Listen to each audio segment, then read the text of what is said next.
It's a very long process to transform the rock, the lava flow, into soil.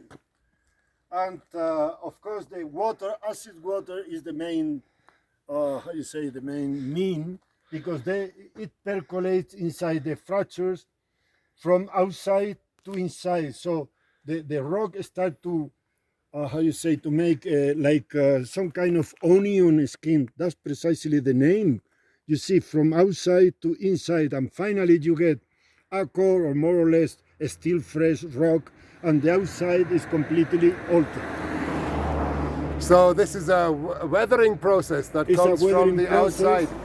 And it's called onion skin because it's spherical, like when you peel an onion. Yes, and then you have the more kind of resistant core in the middle and the outer skins that have interacted more with water. Yes. They are falling off. And finally you get this, which is in the way to become a kind of clay soil.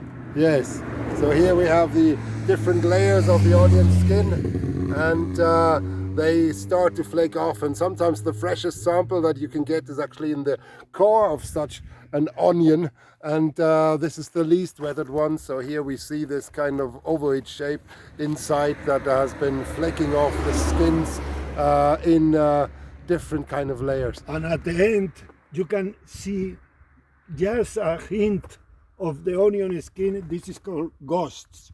Okay. So, but there's a strange significance to this outcrop here, Juan Carlos. Tell us a little bit about that. So, yeah, well, a very good scientist, a German one, was Peter Rothe. Mistake this with very similar in some ways pillow lavas. The pillow lavas are submarine, are made when lava flows inside water. yes. And he thought that these were pillow lava, so he raised the island almost 2,000 meters. Yes, he But argued. We all make mistakes.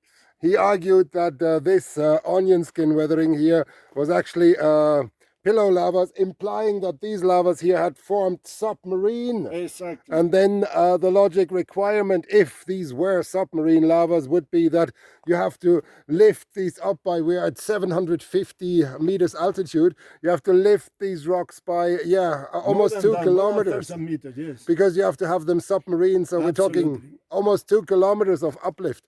And this requires huge vertical shifts of rocks that actually, if this is onion skin weathering, which very, very firmly it is, then there is no need for this up and down movement. So the story is a lot simpler than Mr. Rothe thought. So he was working here in the 60s, right into the 70s. Exactly. And he was very good, actually. I mean, he has a lot of very good descriptions. He has a very good scientific production, yes. That was an accidental mistake that we all have. So. That we all kind of, sometimes get one thing wrong. And the implication of getting this wrong was a huge vertical movement that, in fact, has probably never happened to the best of our knowledge. There was also a theory that the Canary Islands were blocks that were differential elevated. So the higher were the islands, and the graben, the sunk was the sea. Yes, this was still in this transition period between plate tectonics and geosynclines that were lifting up and down.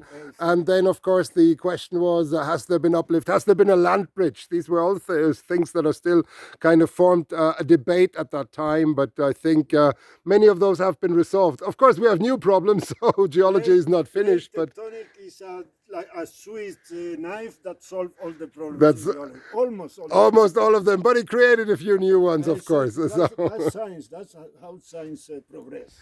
So, thank you very much, Juan Carlos, for this onion skin weathering outcrop and the story about Peter Rothe and the vertical movement. So, credit to him for kind of thinking that far. And science is self-correcting, so it's important that we put up hypotheses and that these are actually discarded once they're wrong, and then they give way to better ones in the process. So, thank you very much, and all the best.